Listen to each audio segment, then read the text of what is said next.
Hello my dear students. Now in previous lecture we see examples on the ellipse. Okay. Now today's lecture we see hyperbola. Okay. We all are familiar with hyperbola. Okay. तुमचं 12th मध्ये hyperbola पण झालेलं असेल. Okay. नसेल झालं तरी पण लक्ष द्या, झालेलं असेल तरीही लक्ष द्या. बघा काय definition. A hyperbola is the set of all points in a plane whose distance from two fixed points in a plane have a constant difference. Okay. बघा hyperbola is the set of all points in a plane. Plane मधल्या सर्व अशा पॉइंटचा set की त्यांचा distance whose distance from two fixed points in the plane have a constant difference. Okay. The fixed points are the foci of the hyperbola. बघा हे जे fix points दिसतात ते F1 F2 these are the two fixed points or we call it as a foci of the hyperbola. Plane मधला तुम्ही कुठलाही point घेतला तर त्या पॉइंटचं ह्या फिक्स पॉइंट पासनं डिस्टन्स काय असणार आहे, त्यांचा डिफरन्स काय असणार आहे, सेम असणार आहे. ह्या दोघं पॉईंटचा डिफरन्स घ्या किंवा ह्या दोघं पॉईंटचा डिफरन्स घ्या, दोघांचा काय येणार आहे, सेम असणार आहे. Okay. Then the line through the foci is the focal axis. बघा हा जो फोकस आहे F1 F2 ह्या दोघांमधनं जी लाईन जाते ती काय असणार आहे, which is the focal axis of the hyperbola, and the midpoint of the foci on a focal axis is the center of the hyperbola. आता याचा जो सेंटर असणार आहे, फोकस हा जो फोकल ॲक्सिस आहे याचा जो सेंटर असणार आहे, सेंटर कुठला येईल आता इथे, हाच असणार आहे आपला origin. Okay. O which is the centre of the hyperbola. म्हणजे फोकल ॲक्सिसचा जो मिड पॉईंट असणार आहे तो तुमचा काय असणार आहे, centre of the hyperbola. Okay. So this is the hyperbola which have two equal parts or symmetric parts. बघा दोघं काय आहे, दोघं साईडला सिमेट्रिक येत आहे. इकडे जेवढं डिस्टन्स आहे तेवढंच इकडे पण आहे. So we call this point as a vertex. This point as a vertex. This is the focus. This is focus. Okay. This line we call it as which is the x is equal to minus a line. This line which is the x is equal to a line. Okay. Which is parallel to y axis. So we write this equation as x is equal to minus a. X is equal to a. F1 foci have a coordinate minus c1 0. F2 have a coordinate c0. आता बघा ही line काय x is equal to 0. So here vertex have a coordinates a comma 0. Here vertex have a coordinate minus a comma 0 because x is equal to minus a. This point will be the minus a 0. This point will be the a 0. These are the vertex of the hyperbola and this is the center. Okay. And this line we call it as a focal axis. Now we see some note. So see here note. First note, a line segment with n points on a hyperbola is a chord of the hyperbola. बघा n points जे असणार आहे ती segment, ती line जर तुम्ही join केली तर तुम्हाला काय मिळणार आहे, chord of the hyperbola.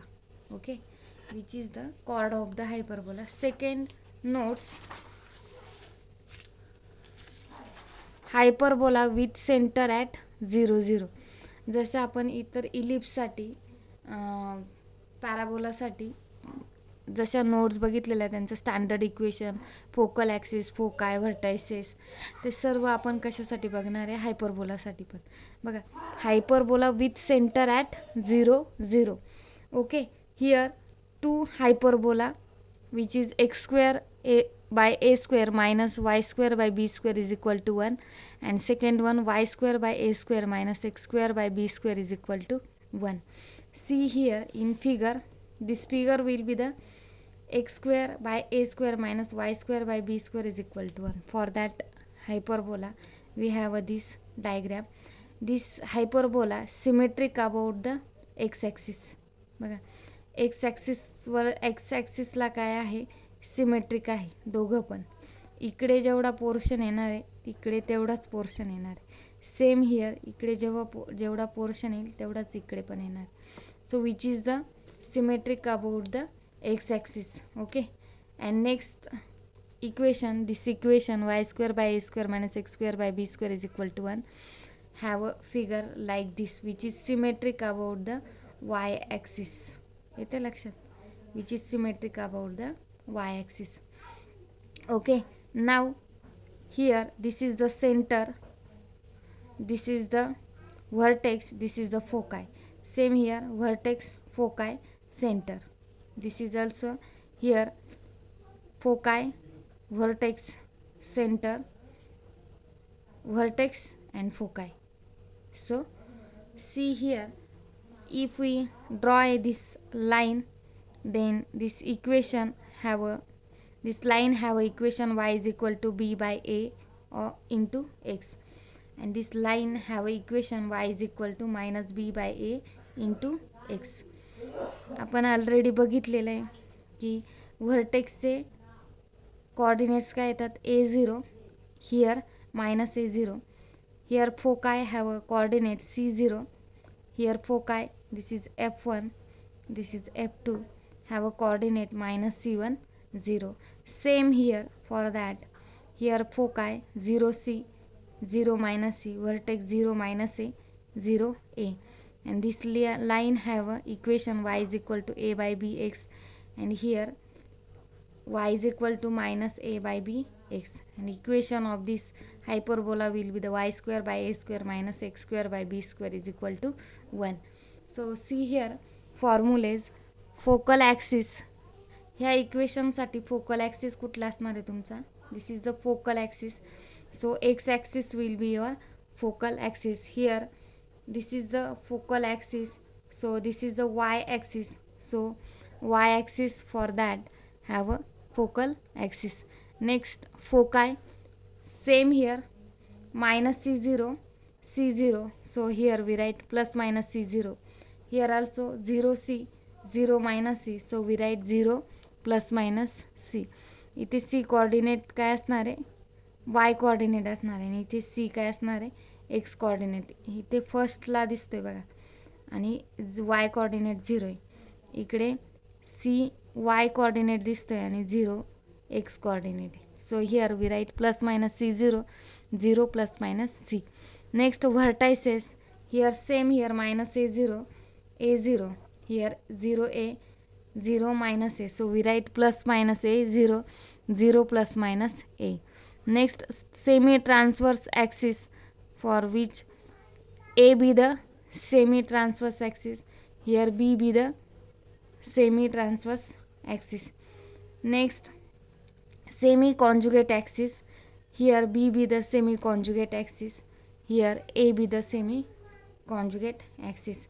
Now Pythagorean relation, here c square is equal to a square plus b square, and here same c square is equal to a square plus b square. Asymptotes y is equal to plus minus b by ax, same this line, here also this line, which is y is equal to plus minus a by b x. Eccentricity, square root of a square plus b square by a, square root of a square plus b square by a. Symptotes, okay, symptotes, which is y is equal to plus minus b by a x, y is equal to plus minus a by b x. Okay, now next note, which is the third note for a hyperbola. See here, when a hyperbola with center 0 0 is translated horizontally by h units and vertically by k units, the center of the hyperbola moves from 0 0 to hk. See here in figure, if we translate a 0 0 point to the hk point, okay, हा जो 0 0 point आहे हा centre तुम्ही कुठे transfer करताय HK पॉईंटला. Okay, बघा हा तुमचा काय एक्स ॲक्सिस, हा वाय ॲक्सिस, हा तुमचा ओरिजिन 0 0 सेंटर असणार आहे राईट. म्हणजे तुमचा असा हायपरबोला असतो राईट. इथे तुमचा काय येतो सेंटर. आता हा जो सेंटर आहे, हा जो सेंटर आहे हा मी इकडे ट्रान्सफर्स केला. ओके, इकडे ट्रान्सलेट केला तर तुम्हाला काय मिळेल, हा फोकल ॲक्सिस मिळणार आहे आणि याच्यासाठी सिमेट्रिक काय मिळेल, हायपरबोला मिळेल. ओके, ॲक्च्युली इथे घेते मी म्हणजे सेंटरला दिसेल. ओके, येते लक्षात. म्हणजे इथे ट्रान्सलेट केल्यानंतरची फिगर आहे. इथे तुमचा ओरिजिन 0 0 आहे, इथे HK पॉईंट आहे, हा तुमचा फोकल ॲक्सिस आहे. This is the hyperbola. Okay, same here if origin is translated to the HK points, this is horizontally. बघा हा जो आहे हा काय झाला व्हर्टिकली ट्रान्सलेट झालाय. ओके, आणि हा काय झालाय हॉरिझॉन्टली ट्रान्सलेट होते. Okay, so this is the HK point और we translate 0 0 point to the HK point, then we get this hyperbola. Okay, now see here same. आता इथे फोकलचे कोऑर्डिनेट्स काय येणार आहे H+C K. Here focal have a coordinate H+A K. Here vertex with the H-A K and here foci with the H-C K. This equation have y is equal to b by a. This line have a equation y is equal to b by a x minus h plus k. Same here for that hyperbola. Okay, now we take here formulas for this. First, standard equation. Okay, for this figure, for a first figure have a equation x minus h bracket square by a square minus y minus k bracket square by b square is equal to 1. This is the equation of a first figure. Second equation, which is the standard equation of this figure, will be the y minus k bracket square by a square plus x minus h bracket square by b square is equal to 1. आता आपण सुरुवातीला जे बघितले काय होते equation x square by a square minus y square by b square is equal to 1. इथे -0 केला आणि ब्रॅकेट स्क्वेअर केला तर सेंटर काय असतो 0 असतो, म्हणून आपण इथे डायरेक्टली एक्स स्क्वेअर घेतो. एक्स -0 ब्रॅकेट स्क्वेअर काय येणार आहे एक्स स्क्वेअरच येणार आहे. इथे सेंटर काय असतो तुमचा 0 असतो. नेहमी लक्षात ठेवायचं इक्वेशन जर x square by a square minus y square by b square is equal to 1 किंवा y square by a square minus x square by b square असं असेल तर त्याचा सेंटर काय असणार आहे 0. So here center will be the HK, so we write this equation as x minus h bracket square by a square minus y minus k bracket square by b square is equal to 1. Now focal axis be the y is equal to k. Here focal axis will be the x is equal to h. Figure तुम्ही बघितल्या तर इथे तुम्हाला लक्षात येणार ह्या ॲक्सिसचं equation काय y is equal to k. So this figure have a focal axis, or this hyperbola have a focal axis y is equal to k. This have a x is equal to h. Okay, x is equal to h. Now foci with the h plus minus c k, h plus k plus minus c. Now semi transverse axis a a, semi conjugate axis b b. Pythagorean relation same, c square is equal to a square plus b square and c square is equal to a square plus b square. Symptotes काय y is equal to plus minus b by a x minus h plus k, y is equal to plus minus 1 a by b x minus h plus k, and eccentricity square root of a square plus b square by a square root of a square plus b square by a. This is the eccentricity of this hyperbola. Okay, now here we stop. In next lecture we see example on the hyperbola. Okay, thank you. If we have any difficulty regarding this topic, then comment me on a comment box or send on my WhatsApp group. Okay, thank you.